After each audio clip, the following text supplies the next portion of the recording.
Finally, we have reached the last chapter. Chapter 9. We're going to be doing 9.1 today, exponential growth. So we're going to be looking at what is an exponential function. So what does that actually mean? And then we're also going to be looking at its graph. What does the graph look like?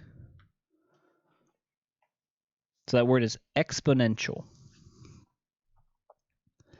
I don't know if you noticed this, but if you look at it, it has a word inside the word exponential, and it has the word exponents. We're going to be looking at something with specifically exponents. First, let's try a little word problem to see kind of where this might come from in the real world. Mike is sick with the flu, but he still comes to school on Monday. We could just easily replace this with he has COVID now rather than the flu. He arrives at 8 a.m. and then by 9, which is within 1 hour, Mike has already infected one of his friends, Jeff.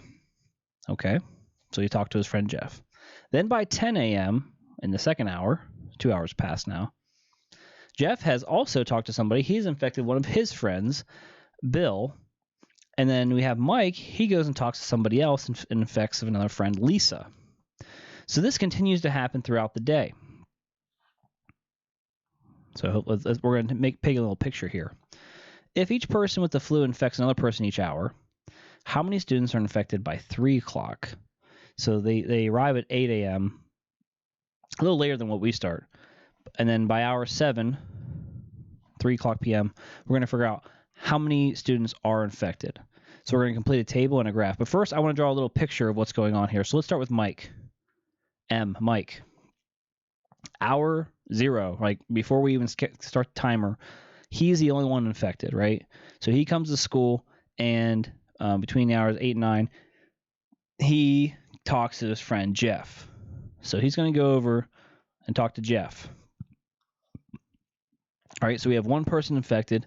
Within the next hour, now we have 2 people infected, right, with the flu or COVID, whatever you want to call it. Jeff has infected one of his friends, and so he actually goes and infects a friend, Bill. And at the same time, Mike goes and talks to somebody else, Lisa. So first hour, we had just Mike. Then we had Mike and Jeff. Now we have all 4. So we went from 1 to 2 people to now 4 people. And then what would happen after that, right? So if we went to the next hour, right, we would go, Lisa's going to talk to somebody. Mike's going to talk to somebody. Jeff's going to talk to somebody. And so is Bill. So now how many do we have? 1, 2, 3, 4, 5, 6, 7, 8. So kind of think about what's happening. We had Mike by himself. Then we went to 2 people. Then we went to 4 people. And now we're up to 8 people. So let's go ahead and figure out this table here. We have hour 0. This is just Mike by himself. And then in the second hour, or hour 1 they call it, within the first hour of being at school, now there's 2 people, Mike and Jeff. In the second hour, within the second hour here, we have 4 people, because we're including now Lisa and Bill. What would be the next one? Well, I already drew that one out, right? That was 8 people. So maybe you can kind of see the pattern here, what's happening. How are we going from 1 to 2, 2 to 4, and then 4 to 8? What do you think would be the next one? Again, if everybody here talked to somebody, like you just keep extending this out, they're all infecting somebody, and that would be up to what? 16, right? And then with the next hour, if they all talk to somebody and infect somebody else, then we'd be up to 32. As you can see, what we're doing is we're just doubling the number. It's going from 2 to 4 to 8, 16, 32. The next one would be 64, and lastly, 128. So we finally made it to hour 7, which is what we said back here. How many students are infected by 3 p.m.? That would be hour 7, right? 10, 11, 12, 1, 2, 3. So within 7 hours here, we're at 128 students are already infected. So within a day, and this is a pretty low rate, right? They're only infecting 1 person per hour and only interacting with 1 person per hour. This would be a very slow infection rate. Within 7 hours, have 128 people. So it's still a lot of people, but I feel like it would actually be a little faster than that. Okay, so let's do a little graph of what this is going to look like.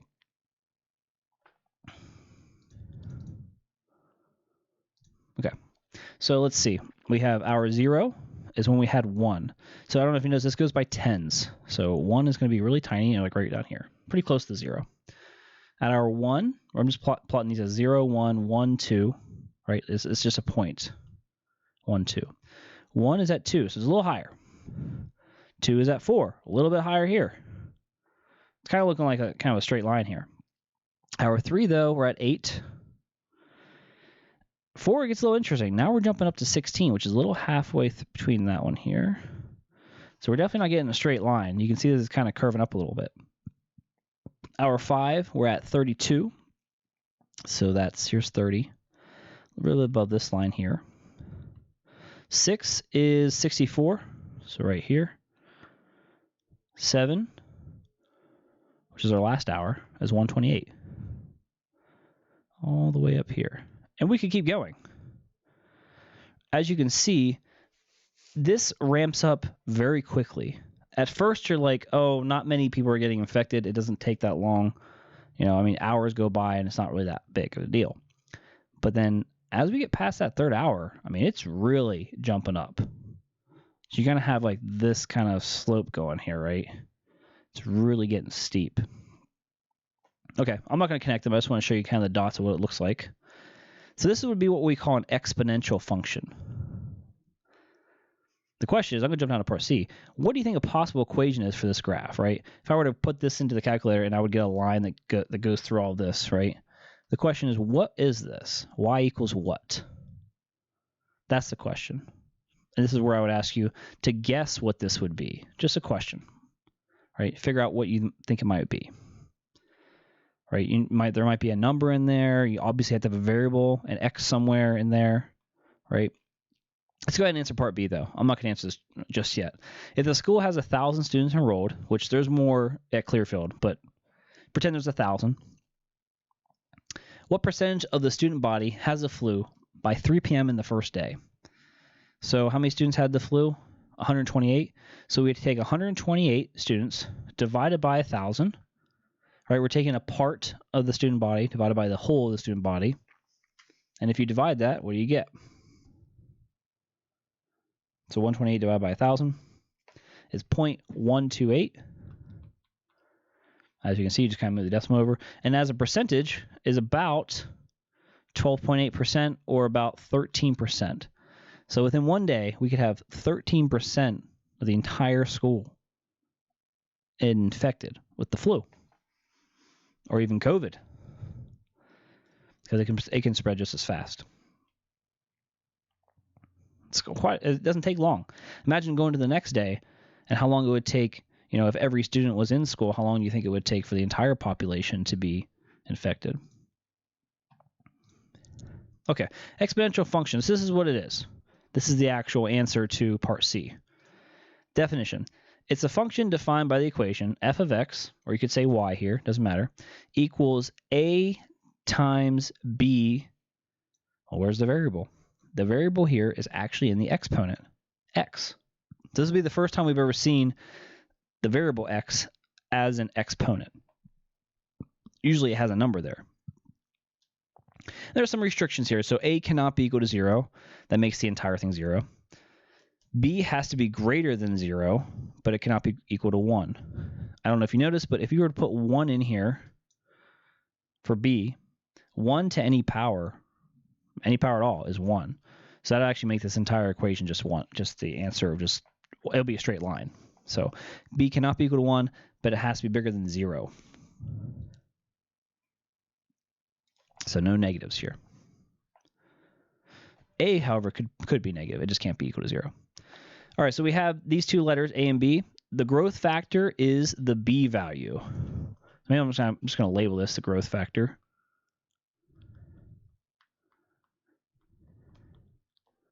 Growth factor is B. And then the starting point, or the y-intercept, is the A value. So I'll put that on there too. This would be the starting point. So sometimes it actually doesn't have a starting point.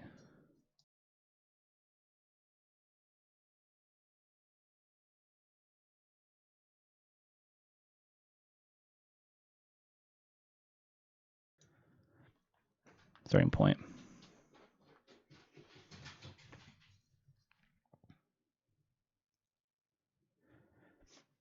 Sometimes it actually doesn't have a starting point, so it's possible that if you don't see a number here, which we won't at first, that it's just 1. So the starting point would be 1.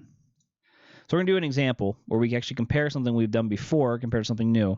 So we're going to graph both of these onto this table here, on this graph here, and using this table, filling these out. So we're going to graph the following equation using the table. So we have y equals 2 to the x. Now, as you notice, this is actually the b value, right? This is the b value. So really, this is the growth factor.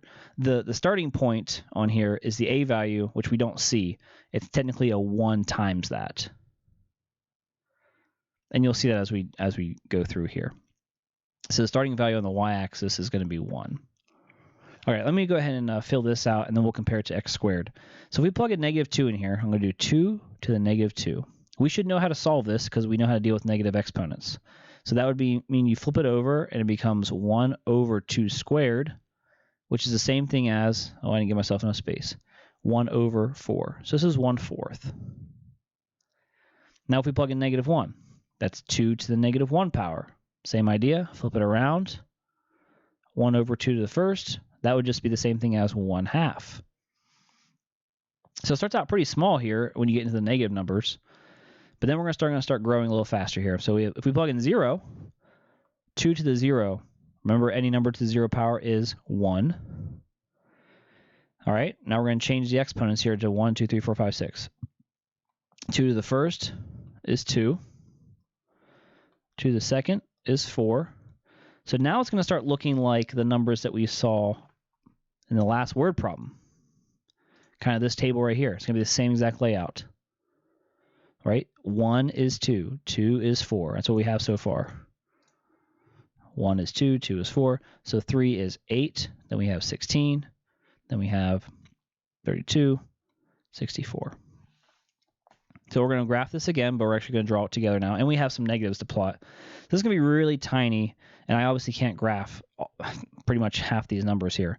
So -2 is 1/4. So -2 is really, really tiny, as tiny as you can get. -1 is a half, so go up half a block. 0 is 1. 1 is 2. 2 is 4. And 3 is 8. This is pretty much as far as we can go, right? Because 4 is 16, so that would be off here somewhere, right? Up there somewhere. So I'm going to connect this here. Kind of got this going, right?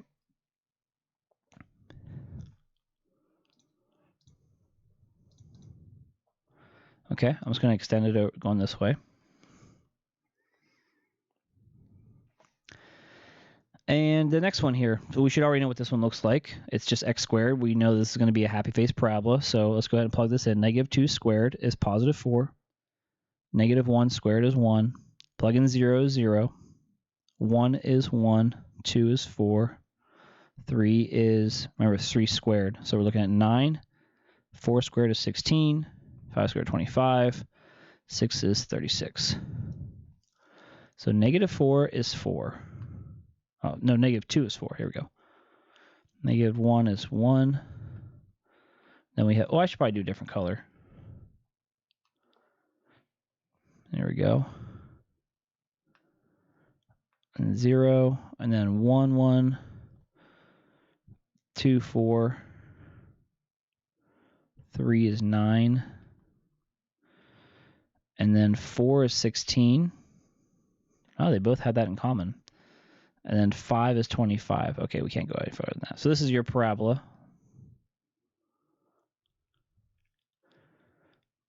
So extend that over here. So the weird thing is, and I'm going to go down to part C here, based on the table, which grows faster. Here you kind of think like, oh, well, maybe this parabola is going to be shooting up pretty fast here, like in how far it grows.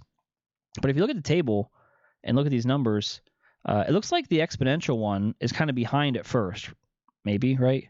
Well, it kind of goes back and forth. By the time we get up to 4, they match. But when you get to 5, this is a 25. That's all the way up at 32. And if you get up to 6, this is at 64. That's at 36. So definitely the exponential one goes way, way faster. So based on the table, I mean, if you look at just the number 6 here, 36 and 64, this is going to go up way faster. And we already know what 7 is on this one. That's 128. So the exponential one,